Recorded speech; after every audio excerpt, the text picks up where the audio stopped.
Welcome back to our SolidWorks part design tutorials. आज की इस वीडियो में हम इस पार्ट को डिज़ाइन करेंगे और देखेंगे किस तरह किन टेक्निक्स को यूज़ करते हुए इस पार्ट को डिज़ाइन करेंगे। इस पार्ट को डिज़ाइन करना बहुत आसान है, सिर्फ मैं दो स्टेप्स में, इनफैक्ट मेजर तो सिर्फ एक ही स्टेप होगा। एक स्टेप में मैं आपको ये वाला पार्ट जो है वो ड्रॉ करके दिखाऊंगा। पहले हम इसका स्केच ड्रॉ करेंगे और उसके बाद इसको एक्सट्रूड करेंगे। बिगनर लेवल के लिए एक बहुत अच्छे प्रैक्टिस है इस पार्ट को डिज़ाइन करने के लिए। तो स्टेप बाय स्टेप देखते जाएं। इस पार्ट की ड्राइंग इन डायमेंशंस के अकॉर्डिंग इस पार्ट को ड्रॉ करना है। ये वाली ड्राइंग मैंने वीडियो डिस्क्रिप्शन में रख दी है, वहां से डाउनलोड कर सकते हैं। स्टार्ट करते हैं। फाइल न्यू पार्ट डिज़ाइन में जाएंगे और सबसे पहले अपना रिक्वायर्ड स्केच सेलेक्ट कर लेंगे। रिक्वायर्ड स्केच में यहाँ पे टॉप प्लेन सेलेक्ट करता हूँ और टॉप प्लेन पे रिक्वायर्ड स्केच मैंने ड्रॉ करना है। ओरिजिन पे सर्कल ड्रॉ करेंगे। दो सर्कल्स मैं यहाँ पे ड्रॉ कर लेता हूँ और इसी तरह मैंने दूसरे फीचर के लिए मैं यहाँ पे एक सेंटर लाइन ड्रॉ करता हूँ और अगेन इस सेंटर लाइन पे मैं यहाँ पे अगेन दो सर्कल्स ड्रॉ कर लेता हूँ और सिमिलरली इस पॉइंट पे भी मैं दो सर्कल्स ड्रॉ कर लेता हूँ। अब ये बेसिकली मेरा मेन पार्ट जो है वो उस पार्ट के जो जितने सर्कुलर पार्ट्स हैं उनके लिए मैंने सर्कल्स ड्रॉ किए हैं। अब हम इनकी डायमेंशन दे देते हैं।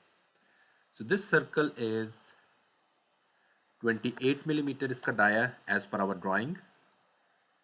आउटर सर्कल की मेरे पास 42 मिलीमीटर डायमेंशन है। सिमिलरली इन सर्कल्स की अगर बात करते हैं सो दिस इज 20 मिलीमीटर और आउटर वन मेरे पास 30 मिलीमीटर है। इनकी भी हमने एग्जैक्टली 20 और 30 डायमेंशन रखनी है, तो इसके लिए मैं इक्वल रिलेशन यूज़ करता हूँ।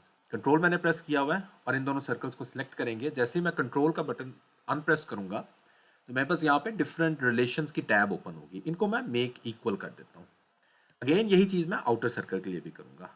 इस सर्कल को सिलेक्ट करना है, कंट्रोल मैंने प्रेस किया हुआ, आउटर सर्कल को सिलेक्ट करना है, इनको भी मैं मेक इक्वल कर देता हूँ। तो मुझे दोबारा से डायमेंशन देने की ज़रूरत नहीं है, मैंने इनको इक्वल रिलेशन का दे दिया। अब मैं इनका रिक्वायर्ड डिस्टेंस स्पेसिफाई कर देता हूँ। सो ओरिजिन से इस पॉइंट का मेरे पास डिस्टेंस है दैट इज 46 मिलीमीटर और सिमिलरली इस पॉइंट से इस सर्कल का जो डिस्टेंस है that is 42 millimetre.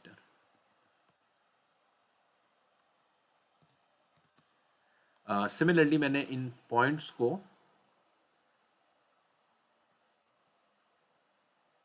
Make horizontal कर देते हैं ताकि मेरे पास ये स्केच कंप्लीटली डिफाइन हो जाए।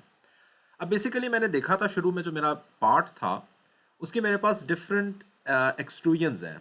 ये वाला पार्ट है और सिमिलरली ये वाला भी पार्ट है। तो इसको हम ड्रॉ करते हैं। मैं लाइन बार सिलेक्ट करूंगा और इस पॉइंट से ऑनवर्ड इस पॉइंट पे एक लाइन ड्रॉ करूंगा। एस्केप प्रेस करते हैं। दोबारा वही कमांड सेलेक्ट करने के लिए मैं एंटर प्रेस कर सकता हूँ। मेरे पास लाइन कमांड ऑटोमेटिकली सिलेक्ट हो जाएगी। अगेन मैं इस पॉइंट से इस पॉइंट तक लाइन ड्रॉ करूंगा।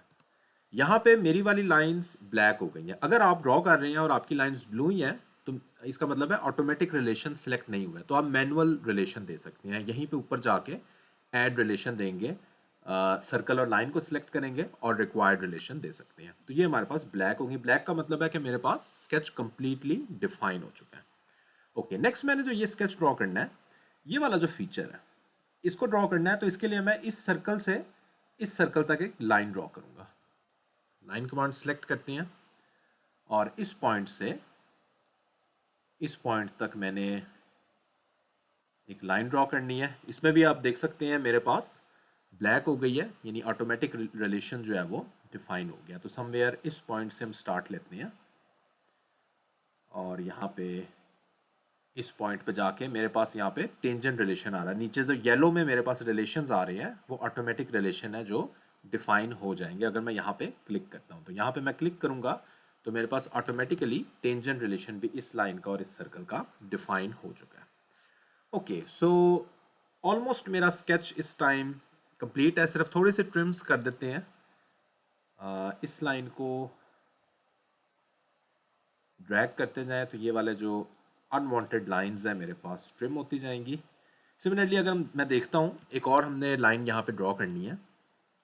सो इस पॉइंट से इस पॉइंट तक, अगेन प्रेस एंटर, इस पॉइंट से इस पॉइंट तक मेरे पास लाइन ड्रॉ की। इसको भी मैं ट्रिम एंटिटीज यूज करते हुए अंदर वाले सर्कल्स को ट्रिम कर देता हूँ। तो ये मेरे पास इस टाइम इसका स्केच ऑलमोस्ट कंप्लीट हो चुका है। ओके, अब मैं फाइनली इनको एक्सट्रूड करूंगा। तो एक्सट्रूड करने के लिए इसको एग्जिट स्केच करने की जरूरत नहीं है, डायरेक्टली फीचर्स में जा सकते हैं और एक्सट्रूडेड बॉस बेस को क्लिक कर देंगे। सबसे पहले जिस फीचर को हमने एक्सट्रूड करना है, ये वाला मैं फीचर लेता हूँ और इसको मैंने एक्सट्रूड करना है एज पर our drawing. This is 20 millimetre. Click okay. ये मेरे पास पहला जो पार्ट है, फीचर है, वो कंप्लीट हो गया। अगेन आप इसी स्केच को सिलेक्ट करें, यहाँ से स्केच को सिलेक्ट कर लेना है और एक्सट्रूडेड बॉस बेस में जाना है और मैंने अपना नेक्स्ट फीचर सिलेक्ट करूंगा। तो नेक्स्ट फीचर में ये वाला फीचर सिलेक्ट करता हूँ। इनको रिक्वायर्ड डायमेंशन दे देते हैं। This is 12 millimetre. Click okay. Again इसी स्केच को सिलेक्ट करना है, एक्सट्रूडेड बॉस बेस में जाएं और यहाँ पे जो मेरे पास सर्कुलर पार्ट है इसको सिलेक्ट करेंगे, इसको भी रिक्वायर्ड डायमेंशन दे देंगे। दिस इज 40 मिलीमीटर एज पर आवर ड्राइंग और ये मेरे पास इस टाइम जो पार्ट का मेजर फीचर है वो इस टाइम कंप्लीट हो गया। अब मैंने नेक्स्ट जो पार्ट है, ये वाला जो एक पार्ट है, इसको ड्रॉ करना है। तो इसको किस तरह से ड्रॉ करना है वो देख लें ज़रा। उसके लिए मैं इसके perpendicular plane, front plane select करूंगा और यहाँ से डायरेक्टली स्केच में चला जाऊंगा।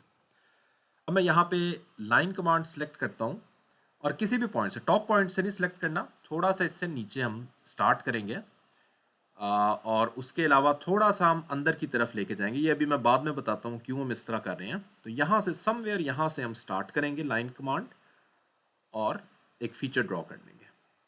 उसके बाद यहाँ पे हमने कर्व ड्रॉ करना है। कर्व के लिए हम या तो कर्व सेलेक्ट करें, लेकिन एक और भी तरीका है, हम अपने कर्सर को ही वापस लेके जाते हैं और अब मैं लेके आऊँगा तो मेरे पास कर्व इस टाइम सिलेक्ट होगा। ये कर्व ले लें और उसके बाद अगेन ये ऑटोमेटिकली लाइन बार में, लाइन कमांड में सिलेक्ट हो जाएगा। इसको मैं क्लोज कर देता हूँ। ओके, उसके बाद मैंने एक और स्मॉल सर्कल भी होल के लिए ड्रॉ करना है, उसको हम ड्रॉ कर देते हैं। अब मैं इनको रिक्वायर्ड डायमेंशन दे देता हूँ। सो रिक्वायर्ड डायमेंशन इज इस पॉइंट की ओरिजिन से मेरे पास जो डिस्टेंस है that is 30 millimetre. Radius is 12 millimetre और ओरिजिन से वर्टिकल डिस्टेंस मेरे पास 22 मिलीमीटर है। और अंदर वाले सर्कल के भी हम डायमेंशन डिफाइन कर देते हैं, दैट इज 8.5 मिलीमीटर। ओके, ये मेरा स्केच इस टाइम कंप्लीटली डिफाइन है। अब ये वाली जो लाइन है, इसको हम अपनी मर्जी से, हमने थोड़ा सा बस अंदर की तरफ रखना है, क्योंकि अगर हम यहाँ पे रखेंगे और इसको एक्सट्रूड करेंगे तो फिर ये हमें अंदर वाले फेसेस डिलीट करने पड़ेंगे। तो इसको मैं समवेयर यहाँ पे रख के इसको रहने देता हूँ। यस, क्योंकि ये जब एक्सट्रूड भी होगा तो मेरे पास जो है वो कोई चीज़ एक्स्ट्रा नहीं आएगी, मुझे कोई डिलीट फेस नहीं करना पड़ेगा। ओके, फीचर्स में जाएंगे, एग्जिट स्केच करने की ज़रूरत नहीं है, डायरेक्टली फीचर्स में जाएंगे और यहाँ पे एक्सट्रूडेड बॉस बेस को सिलेक्ट करेंगे और इसको अलोंग द मिड प्लेन हम एक्सट्रूड करेंगे 14 मिलीमीटर। Click okay. ये मेरे पास जो है वो ये वाला पार्ट भी इस टाइम कंप्लीट हो जाएगा। अब फाइनली मैंने एक एक्सट्रूड कट देना है। अगर मैं ड्राइंग में देखता हूँ तो ये वर्टिकल जो मेरे पास एक्सट्रूड कट है, इसको मैंने देना है। तो इसको हम किस तरह दे सकते हैं, इसके लिए इसके परपेंडिकुलर जो प्लेन है उसको हम सिलेक्ट कर सकते हैं। तो यहाँ पे अगर हम देखते हैं जो सूटेबल प्लेन है, राइट प्लेन हम सिलेक्ट करेंगे और यहाँ से स्केच में जाएंगे। इस तरह की जब कोई चीज़ आ जाए तो थोड़ा सा हम इसको आइसोमेट्रिक व्यू में भी देख सकते हैं, वो हमारे लिए ज़्यादा आसानी होगी। मैं सेंटर रेक्टेंगल सेलेक्ट करता हूँ और समवेयर इस पॉइंट पे हम एक रेक्टेंगल ड्रॉ कर लेते हैं। अब वापस मैं चलता हूँ और अपने जो ओरिजिनल व्यू है उस पर आ जाते हैं। अब हम इसको रिक्वायर्ड डायमेंशन देंगे। तो इसकी मेन डायमेंशन आपके पास एक ही होगी, जिसमें हमने इसकी विड्थ को स्पेसिफाई करना है। उससे पहले मैं एक रिलेशन डिफाइन करता हूँ कि अलोंग द सेंटर्ड लाइन मेरे पास ये सिमेट्रिक रहे। तो चाहे तो इस सेंटर पॉइंट को, इस सेंटर लाइन ड्रॉ करके इस लाइन को सिलेक्ट करना है, कंट्रोल मैंने प्रेस किया हुआ है, सेंटर लाइन और ये राइट लाइन को सिलेक्ट करेंगे और इनको मैं सिमेट्रिक का रिलेशन दे दूंगा, क्लिक ओके। अब मैं डायमेंशन दे देता हूँ, इनकी विड्थ स्पेसिफाई कर देता हूँ। इससे ये होगा कि मेरे पास जितनी भी मैं विड्थ दूंगा ये सेंटर लाइन के अबाउट हमेशा सिमेट्रिक रहेगा। तो इसकी रिक्वायर्ड विड्थ मेरे पास 2 मिलीमीटर है। ओके, बाकी इसकी जो ऊपर वाली हाइट है वो एज इट इज ही रहने दें, क्योंकि हमने सिंपल एक्सट्रूड कट ही देना है। तो यस, दैट्स फाइन। तो अब हम फीचर्स में जाएंगे और एक्सट्रूडेड कट को क्लिक करेंगे और इसकी इसी डायरेक्शन में थ्रू ऑल सिलेक्ट करेंगे, क्लिक ओके कर देंगे। ये मेरे पास जो है वो पार्ट, मेरा रिक्वायर्ड लाइन जो है वो एक्सट्रूड कट हो जाएगी। तो फाइनली इसको अपीयरेंस दे देते हैं। तो स्टील की मैं अपीयरेंस दे दूंगा। तो ये मेरा पार्ट इस टाइम कंप्लीट है।